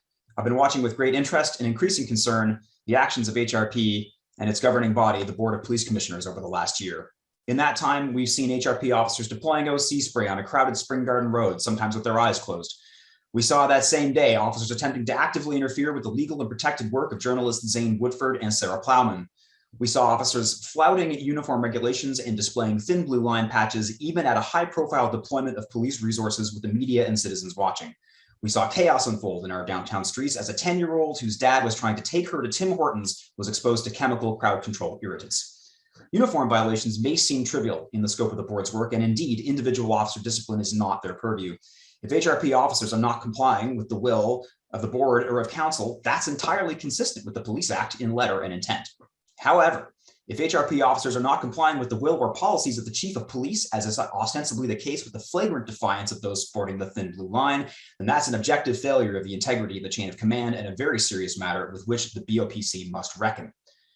For all the embarrassment and shame and disrepute the events of the library siege brought on HRM councillors and staff, one might expect a modicum of contrition from the chief as he meets with the only civilian body charged with ensuring that HRP's service delivery is in keeping with its citizens' values.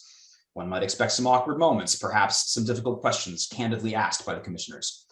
The reality in the BOPC meetings could not be further from this expectation. Watching the meetings leading up to this budget proposal, I was struck by the cordiality and deference with which most commissioners approach the chief. While such a governing body must certainly conduct itself with propriety and decorum, the responsibility the commissioners have taken on seems to have taken a back seat to their desire to avoid conflict. Indeed, the commissioners frequently need to be reminded of the mandate of the BOPC to begin with. The commendable Commissioner Critchley is the one most frequently doing the reminding and seems to be among the only members of the commission who fully comprehend both the gravity of its mandate and the extent of its empowerments. More recently, we've watched as various municipal, provincial, and federal police forces across the country all but collude with seditious forces explicitly seeking the overthrow of our democratically elected government. Officers taking selfies with people waging economic war in their own country, donating to the movement after it had been declared unlawful, even shooting social media testimonials in uniform expressing their support.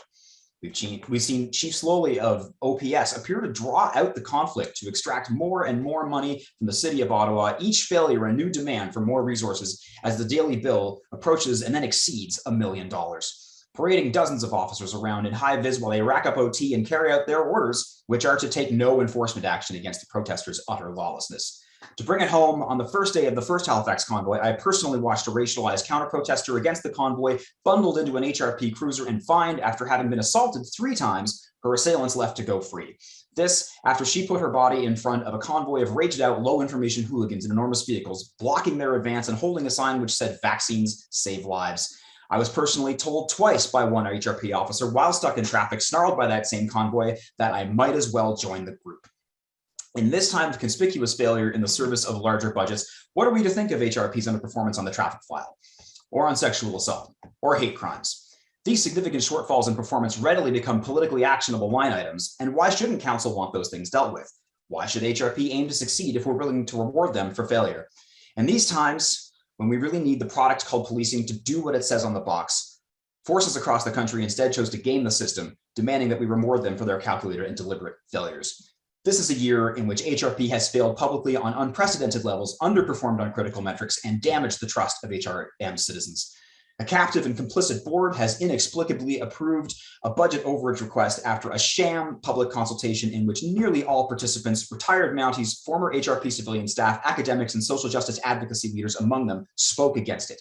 Our police department and its governing body are severely compromised, and throwing money at the problem is not the way to solve it. 45 seconds. Mayor, councillors, I ask you to reject this budget request in its entirety and make it clear to HRP that they will not be given any new officers until they can demonstrate that they can adequately manage the ones they currently have. The report on defining defunding may have yet to provide a clear answer as to what defunding means, but it's safe to say that what it doesn't mean is more police spending. Thank you. I yield the remainder of my time. Thank you very much, Sean, for that information. We do have a question of clarification from Councillor Lovelace. Go ahead, Councillor Lovelace. Sean, are you still there? He's no longer on my screen. I am, yes, thank you. Okay, thank you. And thank you so much for your presentation and joining us here today. I just have a quick question for you. I'm not sure what that beeping is, Mr. Chair. That was, Neither am I. I was running my own timer. Oh, very good. So so I just wanted to make sure that you're aware that HRM has 2 police forces. You've spoken about HRP. RCMP actually police 80% of our municipality. I'm wondering if you have comments on RCMP. My remarks were. Is this really a question of clarification? I'm just trying to determine he's that. talking about, sorry, Mr. Chair, he's talking about the police force. For HRM, we have 2 police forces that police our municipality. So for clarification, I'm just wondering if he is aware of that and has comments, considering RCMP police 80% of our municipality. Okay. I don't, I mean, you know, my comments, the intent of my comments were restricted to the scope of the topic at hand, which is HRP's budget ask. So my remarks don't really include HRP as such, or I don't include the RCMP as such. Okay, thank you. Because the budget meeting today, we are discussing 2 police budgets, which form the entirety of policing budget. So thank you so much for that. Thank you, Mr. Chair. Thank you, Councillor Lovelace. Thank you, Councillor Lovelace. Thank you, Sean, for joining us this morning. The next few speakers on the list are Leanne Poole, Sarah Michael, and Nancy Hunter. Leanne, are you with us this morning? I believe so. Am I? Yes, we can hear you and we can see you. You have 5 minutes. Go ahead. Awesome. Thanks so much. Hello, my name is Leanne Poole. I live in District 11. I will be brief. I'm certainly no expert here. I've appreciated listening and learning from everyone. I'm a nonprofit worker who is well acquainted with finding ways to work with underfunded budgets that have never seen increased in my time. I do not support an increase to the police budget. I want us to have a police chief who would rather advocate for budget increases to the many chronically underfunded programs that would help reduce crime by improving our lives. I attended the budget meeting after many hours and many community members who the vast majority were opposed to the increase. After a long in-camera session, this budget was increased, was approved by a very narrow margin of votes. I want a police chief who's not satisfied with that. It's not a vote of confidence, and it gives me great pause, and that is what I would like us to do. I would like us to pause. I do not support an increase at this time. I understand that you do not direct the police. I understand why that is in fact important, but approval of this increase sends a strong message, and in fact, it's not warranted. I believe that it is true that the police are overworked. We need to reallocate that work and not hire more police. I've heard the police chief and councillors say that they appreciate the work that was done on the report defunding the police, defining a way forward for the HRM. But what I'm experiencing by the police chief and the board and councillors is saying one thing and doing another. In November 19th article, the police chief acknowledged institutional racism in street checks. He is quoted in this CBC article saying, "Far too many times we have failed you. I acknowledge the community's concerns that the actions of police have had a negative and deep impact on generations of African Nova Scotian communities and disproportionately on young Black men." And then a few years later, he's putting forward a police increase that includes 10 new officers for traffic stops. Today, speaking of traffic stops, happens to be the second day of the Mass Casualty Commission, the public inquiry in the mass murders of the April 18th, 19th, 2020 mass shooting. Speaking of traffic stops, because members of our community died not knowing what actually happened. In their minds, they died because they were pulled over by police officers. About a year later, on August 18th, Halifax saw police escalate a protest that put the public in physical harm's way. Many were not wearing name tags, and we've seen one photo of at least one police officer wearing a thin blue line patch a year after this mass shooting of someone that was pretending to be a police officer.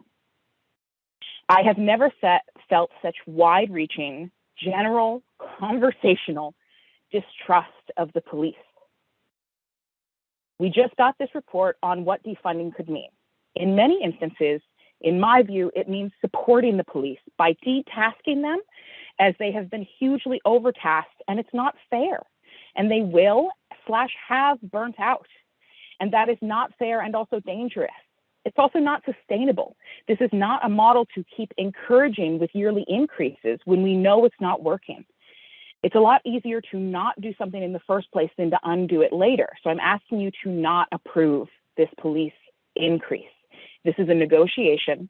Please send back the budget to the police board. I do not support the increase of this budget line. Thanks so much.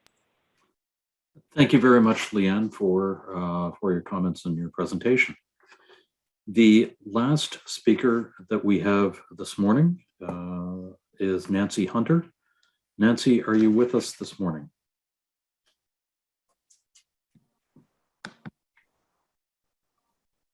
Yes. Good stuff. Good morning. We can see you and we can hear you. You have 5 minutes. Go ahead. All right. Well, it's interesting to be last because I want to just say I agree with everything everyone said. I think that the messages are fairly clear. I live in District 11. I've lived in Halifax my whole life.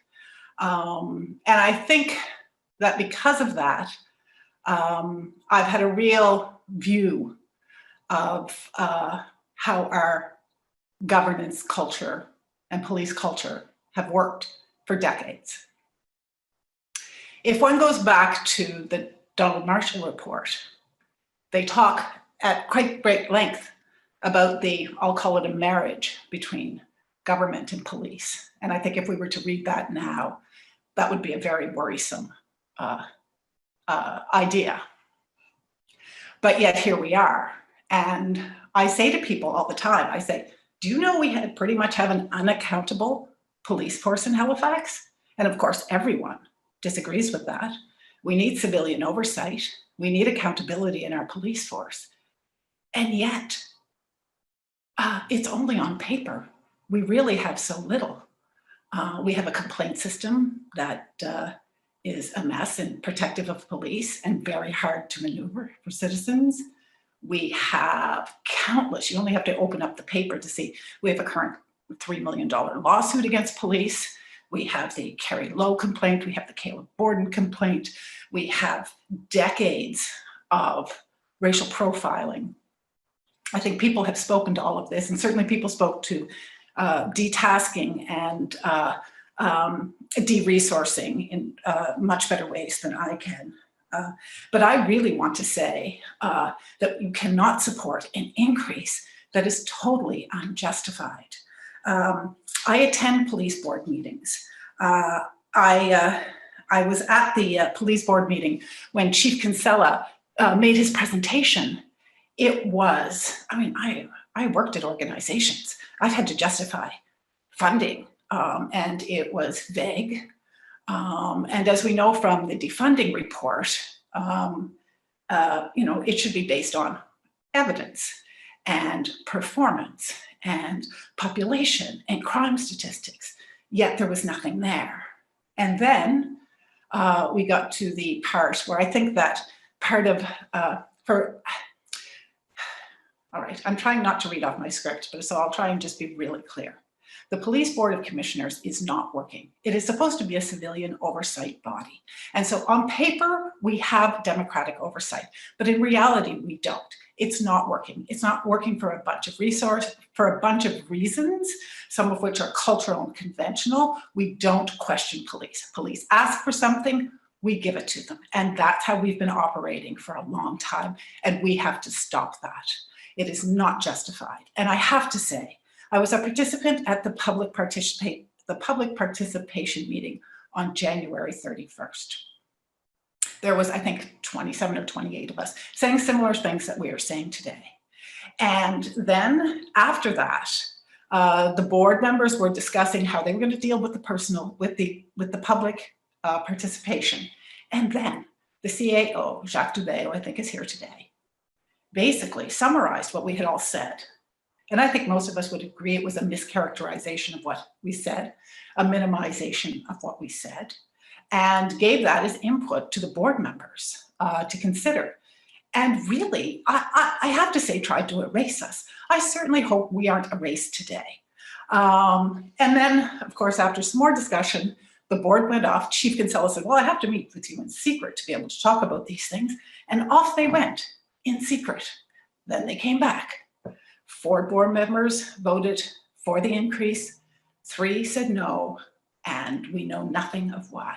We do not understand this increase. We have not proper audits in this city of operations, of policies, of practices, of finances. It has been, for all intents and purposes, a practice of rubber stamping. We do not. Nancy, I'm going to interrupt. You have 30 seconds left.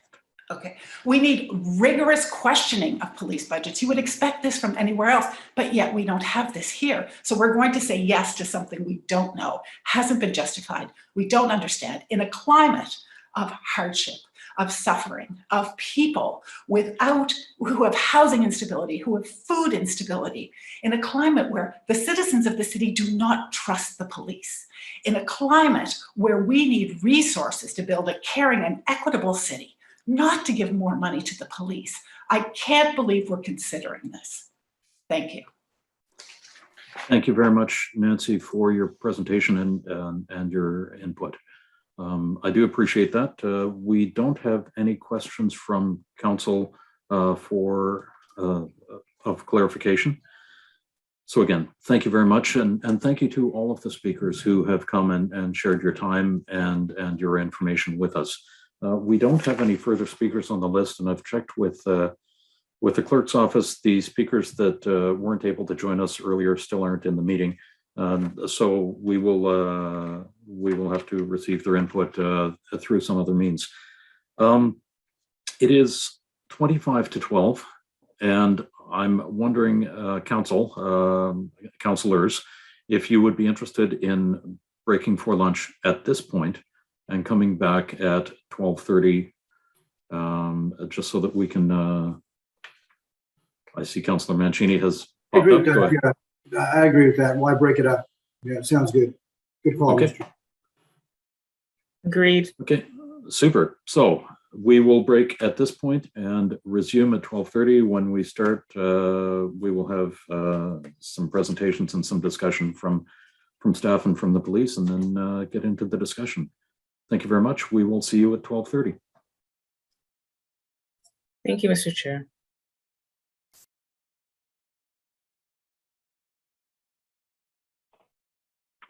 Good morning. Microphones and speakers will be blocked off until we return at 12:30. Thank you.